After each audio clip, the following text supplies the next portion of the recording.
Você chega e liga a televisão para assistir a Copa do Mundo. Antes mesmo da bola rolar, aparece uma casa de apostas. O narrador anuncia uma promoção, o comentarista fala das odds. No intervalo, mais propaganda. Na camisa dos jogadores, outra marca de apostas. Na placa do estádio, mais uma. No aplicativo, um bônus para fazer a sua primeira aposta. No celular, uma notificação dizendo que ainda dá tempo de apostar no próximo gol. Sem se dar conta, você já foi exposto a dezenas de estímulos para jogar. Quando assistir futebol deixou de ser suficiente? Quando foi que torcer passou a significar apostar? A resposta não está apenas na Copa do Mundo. Ela está em uma indústria que movimenta bilhões de reais, que influencia o futebol brasileiro, alcança milhões de pessoas e começa a despertar preocupação de economistas, médicos, parlamentares e órgãos reguladores. Porque enquanto as bets comemoram lucros, recordes, o Brasil também registra um crescimento no endividamento, na ludopatia e no debate sobre os limites da publicidade. E é por isso que durante esta Copa do Mundo, uma transmissão esportiva virou alvo de uma das maiores polêmicas do ano. Eu sou a Vivian Mesquita e esse é o Agora Faz Sentido. Não esqueça de seguir a gente, deixar o seu like e vamos nessa! Se alguém dissesse há 10 anos que quase todo o futebol brasileiro seria financiado por casas de apostas, provavelmente ia parecer exagero, né? Mas hoje praticamente todo torcedor brasileiro acompanha um campeonato patrocinado por uma bet, torce para um clube patrocinado por uma bet, assiste a uma transmissão patrocinada por uma bet, segue influenciadores patrocinados por uma bet e muitas vezes, sem perceber, passou sim a associar futebol e apostas como se fossem duas partes da mesma experiência. Bets e futebol vivem hoje uma espécie de relação abusiva. Se por um lado as apostas facilitam o cometimento de todo tipo de falcatruas, são as bets que hoje financiam a maioria absoluta dos times de futebol. Elas patrocinam o próprio Campeonato Brasileiro. Chegam até a dar nome ao torneio. Brasileirão Betano, Brasileirão Betano, Brasileirão Betano. Você tem aí propagandas dessas casas em todos os lugares. Vê os maiores times do Brasil. Elas estão lá. Elas estão estampando a camisa. A gente vê um jogo que é Super Bet contra Vai de Bet. Seja super com Super Bet. Então não pode chegar lá e apostar, porque é proibido. Mas na camisa do time que ele trabalha tá escrito a Bet, o time dele. O próprio campeonato tem a logo gigante da plataforma de aposta. Quando vejo as bets patrocinando programas esportivos, jornalistas esportivos... A Vicari nunca erra. Jogadores que estão em ação... Militão! Os números mostram que isso não aconteceu por acaso. Segundo um estudo encomendado pelo G1, em 2023, os contratos de patrocínio master nas camisas dos clubes da Série A somavam cerca de 496 milhões. Em 2025, graças à entrada das bets, o valor ultrapassou 1,1 bilhão, um crescimento de 125% em apenas 2 anos. Hoje, quase todos os clubes da Série A estampam uma casa de apostas na área principal da camisa. Isso significa que 9 em cada 10 partidas do Campeonato Brasileiro colocam uma marca de bet no centro da imagem durante os 90 minutos de jogo. Passou da hora já do Legislativo brasileiro olhar para a questão das apostas e falar: esse é o novo grande problema dessa nação e precisa ser enfrentado. E não é só no Brasil. Um estudo internacional que analisou 234 clubes de primeira divisão em 12 países mostrou que no mundo, cerca de 30% dos clubes têm uma casa de apostas como patrocinadora principal. No Brasil, essa proporção chegou a 80%. Somos um dos mercados mais dependentes desse tipo de patrocínio. Mas por quê? Porque as bets descobriram algo extremamente valioso. Nenhum outro produto consegue falar diretamente com um público tão engajado quanto o torcedor de futebol. O torcedor já acompanha estatísticas, já faz previsões, já comenta quem vai vencer, já discute escalações. Transformar essa paixão em uma aposta foi um passo natural para o mercado. E as empresas entenderam isso antes de todo mundo. Enquanto outras marcas investiam em comerciais tradicionais, as bets decidiram comprar a própria experiência do futebol. Compraram espaço na camisa, nas placas, nos programas esportivos, nos podcasts, nos influenciadores, nas transmissões. E ali, pouco a pouco, criaram um ambiente em que apostar deixou de parecer uma exceção, passou a parecer parte do jogo. Mas existe um outro motivo para esse crescimento. As casas de apostas não precisam fabricar carros, não precisam produzir alimentos, não precisam manter grandes cadeias de distribuição. Grande parte do investimento pode ser direcionado para a publicidade. É por isso que elas conseguem, então, oferecer contratos milionários aos clubes, disputar espaços nas maiores transmissões esportivas e investir pesado em marketing. Só que essa estratégia trouxe uma consequência inesperada. Quanto maior a presença das apostas no futebol, maior começou a ser a preocupação sobre seus efeitos na sociedade. E essa preocupação deixou de ser apenas uma opinião. Ela começou a aparecer nos estudos econômicos, nas pesquisas de saúde pública e até nas investigações de órgãos do Estado. Afinal, quem é que está pagando essa conta? Aí o pessoal fala, mas o governo ganhou imposto. Mas ganhou imposto, isso é importante elas terem na cabeça, sem a produção de riqueza. O que foi produzido nesse processo? Um alface? Uma cadeira? Teve algum serviço prestado? Alguém recebeu uma sessão de fisioterapia? Alguém conseguiu ali produzir um combustível? Nada. Isso é só transferência de riqueza.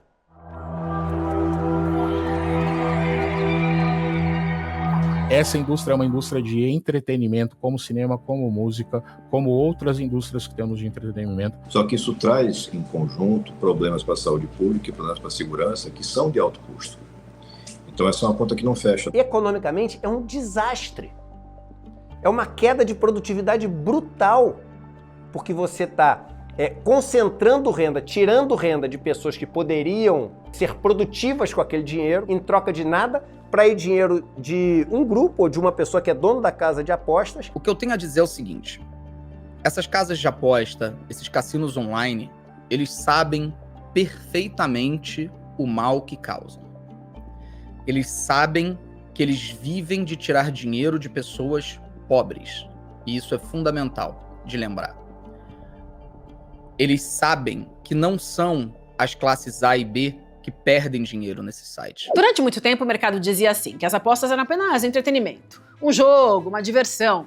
Mas quando o Banco Central decidiu olhar para esse mercado, descobriu números que surpreenderam até os economistas. O Brasil percebeu que não estava diante de um fenômeno pequeno, e sim de uma indústria que movimenta dezenas de bilhões de reais todos os meses. Se no futebol as bets já parecem estar em todo lugar, o tamanho real dessa indústria aparece quando o dinheiro entra na conta.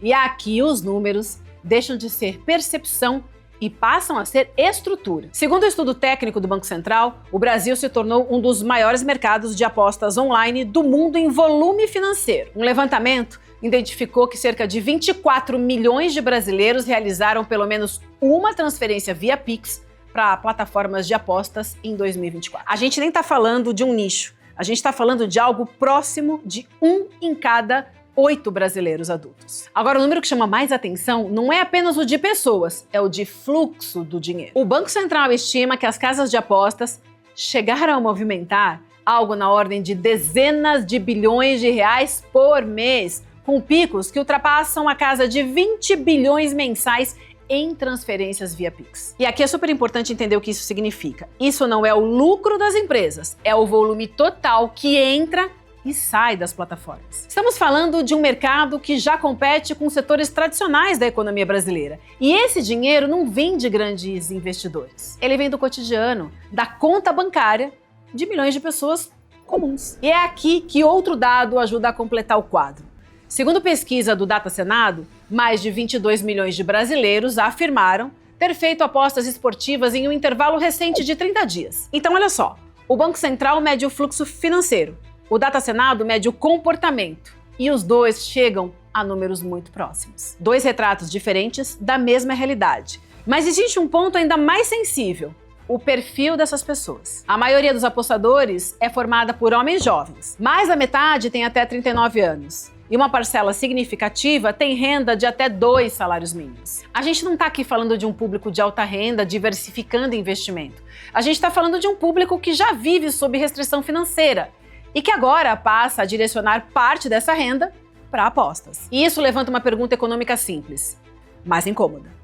de onde esse dinheiro está saindo. Economistas apontam que parte desse consumo pode estar sendo deslocada de outros gastos: alimentação, lazer, educação e até poupança. Em outras palavras, gente, não é dinheiro novo, é dinheiro real sendo redistribuído dentro de um sistema de apostas. E o impacto, claro, não é só econômico. Ele começa a aparecer também na saúde mental. E é aí que o fenômeno deixa de ser apenas financeiro e passa a ser clínico. Das dependências, o primeiro lugar ainda é a nicotina. Depois da dependência de nicotina vem o abuso de álcool. Terceiro lugar é o das apostas, é o transtorno do jogo. Você começa perdendo pouquinho, com o tempo você ultrapassa a linha imaginária da compulsão. Eu me tornei prisioneiro do jogo, que eu, a qualquer momento eu pensava no jogo. Quando eu já perdi, uns 300 mil reais eu perdi. A Fiocruz, em relatos de atendimento em serviços de saúde mental, aponta um aumento na procura por tratamento relacionado ao jogo compulsivo. Centros de atenção psicossocial e ambulatórios relatam casos de pessoas que chegam com um padrão muito parecido: ansiedade, insônia, irritabilidade, dívidas crescentes e perda de controle sobre o próprio comportamento. A Organização Mundial da Saúde classifica o transtorno do jogo como um distúrbio reconhecido com características semelhantes a outras formas de dependência. E, gente, não é falta de caráter, não é fraqueza, é um transtorno comportamental. E ele tem uma característica central: a perda do controle, mesmo quando há prejuízo evidente. E esse tipo de comportamento ele não afeta apenas o indivíduo, ele atinge famílias inteiras. Tem um exemplo recente que ganhou repercussão no Brasil. Um policial civil acumulou uma dívida estimada em quase R$1 milhão em apostas online. Após a sua morte, a família descobriu a dimensão do problema. A esposa relatou que só entendeu a gravidade da situação quando ela passou a organizar documentos financeiros. E esse, infelizmente, não é um caso isolado, é um retrato extremo de um fenômeno que, segundo especialistas, tende a crescer junto com a expansão do mercado. E aqui existe uma conexão importante. Quanto maior a exposição à publicidade, maior a normalização do comportamento. E quanto mais normalizado o comportamento, mais difícil é perceber o risco. Porque o cérebro humano ele não reage bem a sistemas de recompensa variável. As apostas funcionam exatamente assim. Você não sabe quando vai ganhar, mas sabe que pode ganhar. Essa incerteza constante libera dopamina em ciclos imprevisíveis. O resultado é um padrão muito parecido com outros vícios comportamentais. Não pela substância, mas pelo mecanismo. E enquanto isso aí acontece, a publicidade continua ativa. No futebol, nas redes sociais, nas transmissões esportivas e até dentro do próprio conteúdo esportivo. E é exatamente aqui que começa a maior polêmica recente. Durante a Copa do Mundo, o CONAR, que é o Conselho Nacional de Autorregulamentação Publicitária, recomendou a suspensão de publicidade de 3 casas de apostas na Cazé TV. A pergunta deixou de ser apenas econômica, passou a ser ética. Até onde a publicidade pode ir quando ela começa a se confundir com o jogo? O negócio de aposta é tão simples quanto isso. Tu tem aqui a galerinha, tá? Eu não sei desenhar aqui direito. Então a galera aqui... Isso aqui é o povo. Aí o povo chega e aqui tem a Casa Bet, a casa de apostas. O que a casa de apostas faz? A galera toda manda pra cá dinheiro. Então manda aqui, ó, um monte de dinheiro. Quando a galera toda manda pra cá um monte de dinheiro, tem um dinheiro que volta pro cara que ganhou. Então é mais ou menos isso que funciona. A gente colocando alguns números, tá? E um pedaço, e obviamente, se essa galera pegou e mandou isso aqui, tá? De total de receita para casa de apostas, e a casa de apostas devolveu isso aqui, então isso aqui é apostado, isso aqui é prêmio, ou seja, o que a galera ganhou, tá? Isso aqui é o quê? É o que perdeu. Perdeu o povo, ganhou o dono, né, da Bet, esse pedaço aqui. Aí o governo chega e pega um pedacinho disso aqui, que chama de imposto, que é arrecadação.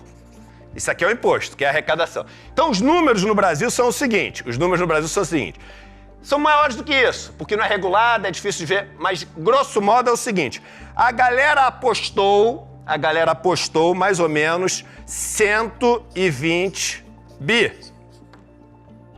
Deu 120 bi para as casas de apostas. As casas de apostas devolveram, o cara ganha, perde, ali em torno de 90 bi. Ou seja, eles perderam, quanto que eles perderam? Perderam em torno de 30 bi. Perderam, não tem mais esse dinheiro. 30 bi, mais do que o povo gasta o ano inteiro comprando arroz. 30 bi, mais do que o povo gasta o ano inteiro com material escolar para os filhos. 30 bi, mais do que o povo gasta o ano inteiro comprando feijão. 30 bi, eles perderam, não é que eles apostaram mais de 100 bi. Então perderam 30 bi, aí o governo pega 3 bi. Então, olha que loucura. Aqui o povo tem menos 30 bi. O governo tem mais 3 bi. E, obviamente, a diferença entre o 30 bi e os 3 bi, esses 27 bi, é o que sobrou para as casas de aposta.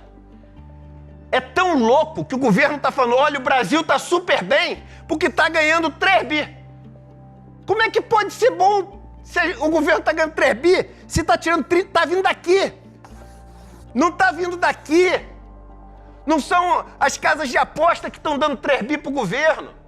É o povo pobre que está dando esses 3 bi para o governo. É o povo pobre que está dando 3 bi para o governo e está dando 27 bi para as casas de aposta. E ninguém se pergunta, e é tanta burrice do governo, que o governo está pensando de uma maneira cega. A Copa do Mundo sempre foi um dos maiores espetáculos publicitários do planeta. Só que nessa edição, algo começou a mudar. A publicidade deixou de estar apenas ao redor do jogo e passou a estar dentro da transmissão. Durante a cobertura da Copa, uma nova forma de integração chamou a atenção de órgãos reguladores. Em vez de apenas comerciais tradicionais nos intervalos, apareceram ações em que narradores e comentaristas interagem com elementos ligados às apostas. Odds ao vivo, sugestões de palpites, promoções exibidas em tempo real. A fronteira entre a informação esportiva e a publicidade começou a ficar cada vez mais difícil de enxergar. E foi isso que levou o CONAR a abrir um processo e analisar o caso da Cazé TV. O ponto central não é apenas a existência da propaganda, mas a forma como ela aparece misturada ao conteúdo editorial, no mesmo ambiente em que o espectador está assistindo ao jogo. Paralelamente, a Senacom, do Ministério da Justiça, também abriu investigação para apurar possíveis irregularidades na forma como essas publicidades foram integradas às transmissões esportivas. A discussão, então, deixou de ser sobre pode ou não pode anunciar e passou a ser como anunciar, em quais condições isso deixa de ser publicidade transparente e passa a ser influência disfarçada dentro do conteúdo. E esse debate ganhou ainda mais força porque ele não ficou restrito à televisão tradicional. Ele também apareceu em plataformas digitais de transmissão esportiva, onde a linguagem ali é mais informal, mais próxima do público e muitas vezes mais difícil de separar o que é entretenimento e o que é publicidade. É neste contexto que entra o caso da Cazé TV. A transmissão digital da Copa, que se tornou um fenômeno de audiência, passou a ser citada no debate público justamente pela forma como integrou ações de publicidade, de apostas, ao conteúdo esportivo. E aí o ponto de discussão não é simplesmente a existência de patrocinadores. Isso sempre existiu no futebol. O que mudou foi o nível de integração, quando a publicidade deixa de ser um bloco separado e passa a fazer parte da narração, do ritmo do jogo, da leitura da partida.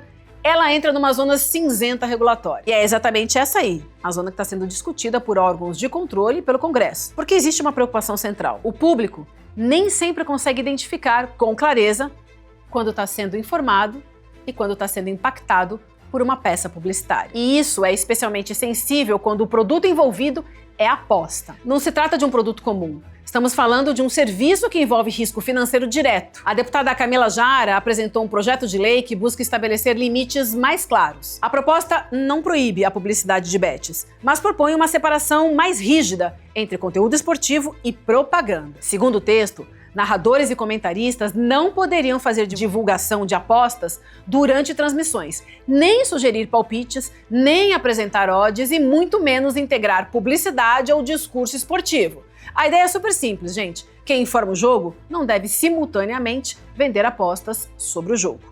Aliás, isso nem deveria estar em discussão, né? Enquanto isso, o debate cresce no Congresso e também fora dele, porque essa não é uma discussão isolada. Ela acontece em um cenário em que o futebol brasileiro já está profundamente conectado ao mercado de apostas. O mundo já viu esse filme e reagiu. Quando o Brasil começou a discutir limites para a publicidade de apostas, outros países já passaram por essa mesma curva e tomaram decisões diferentes. Na Europa, o crescimento das apostas esportivas também começou dentro do futebol. Patrocínios em camisas, publicidade em estádios, campanhas em transmissões esportivas. A lógica era parecida: crescimento rápido, investimento alto e integração total com o esporte. Mas com o passar do tempo, alguns países começaram a rever esse modelo. A Itália foi um dos casos mais citados. Em 2018, o país aprovou uma proibição ampla de publicidade de apostas em eventos esportivos, incluindo patrocínio em camisas e transmissões. E a justificativa foi assim, direta: reduzir a exposição constante, especialmente entre os jovens. A Espanha também avançou em restrições. O país limitou fortemente a publicidade de casas de apostas, principalmente em horários de grande audiência e eventos esportivos. O Reino Unido, um dos mercados mais liberais do mundo nesse setor, também começou a rever regras. A pressão aumentou com o crescimento de casos de vício em jogos e com a presença massiva de casas de apostas no futebol inglês. O ponto em comum entre esses países não foi a proibição total do mercado, mas o reconhecimento de que a exposição constante à publicidade cria um problema de saúde pública. E aqui entra uma diferença importante. O Brasil não está discutindo se as apostas devem existir. Essa decisão já foi tomada. O debate agora é outro. Qual é o limite da exposição? E quem protege o consumidor dentro desse ambiente? É nesse contexto que surge o nome de Eduardo Moreira no debate brasileiro. Muito antes do tema ganhar o centro das transmissões esportivas, e antes de virar a pauta no Congresso, inclusive, o Edu já vinha fazendo alertas públicos sobre o crescimento das apostas online no país. Em vídeos e análises, ele chamou a atenção para 3 pontos principais: o impacto econômico do dinheiro que sai da economia real e vai para as plataformas de apostas, o risco do endividamento de famílias de baixa renda e o efeito social da normalização do jogo como fonte de renda rápida. A leitura dele era super simples e urgente. Não se trata apenas de indivíduos perdendo dinheiro, mas de um sistema que reorganiza fluxos de consumo em larga escala. Hoje, esse debate chegou ao Banco Central, chegou à Fiocruz, chegou ao Congresso e chegou aos órgãos reguladores. Esse segmento, por outro lado, cresceu de uma forma absolutamente selvagem, sem regulamentação. As bets continuarão a invasão de maneira como estão fazendo, sem que ninguém bote um olhar crítico sobre o que está acontecendo. Tem suspeita de fraude. A quem esse consumidor vai recorrer? Se a casa de aposta não está sediada no Brasil ou não tem uma regulamentação, não está clara quais as obrigações dela. A regulamentação serve para trazer essas empresas para dentro do Brasil, isso está claro na regulamentação, que essas empresas vão ter que operar dentro do Brasil com um CNPJ brasileiro, recolhendo seus impostos no Brasil. A gente vai impor aos operadores regras e restrições que eles devem ter na oferta desse serviço. Então, essa atenção sobre quantidade de tempo, sobre perfil de aposta, sobre valores que esses apostadores venham a colocar em jogo, isso tudo vai ser imposto ao operador. Quando você olha tudo isso em conjunto, o cenário fica mais claro, né? O futebol brasileiro virou a principal vitrine de um dos setores que mais cresce no país. Milhões de pessoas estão expostas diariamente à publicidade de apostas. Um mercado que movimenta dezenas de bilhões de reais por mês, com forte presença em clubes, transmissões, influenciadores e plataformas digitais. Ao mesmo tempo, estudos apontam o crescimento do comportamento compulsivo, do endividamento e do impacto na saúde mental. E agora, o país começa então a discutir onde estão os limites e a relação entre o entretenimento e a aposta. A pergunta que fica não é apenas econômica e nem apenas jurídica, é social. Quando foi que assistir futebol deixou de ser apenas assistir futebol? Em que momento torcer passou a significar também apostar? Porque talvez o mais importante não seja o que mudou no jogo, mas o que mudou ao redor dele. E agora, faz sentido? Eu sou a Vivian Mesquita. Gostou desse conteúdo? Então compartilhe, comente e sugira algum tema pra gente se encontrar na semana que vem. Combinado? Até lá!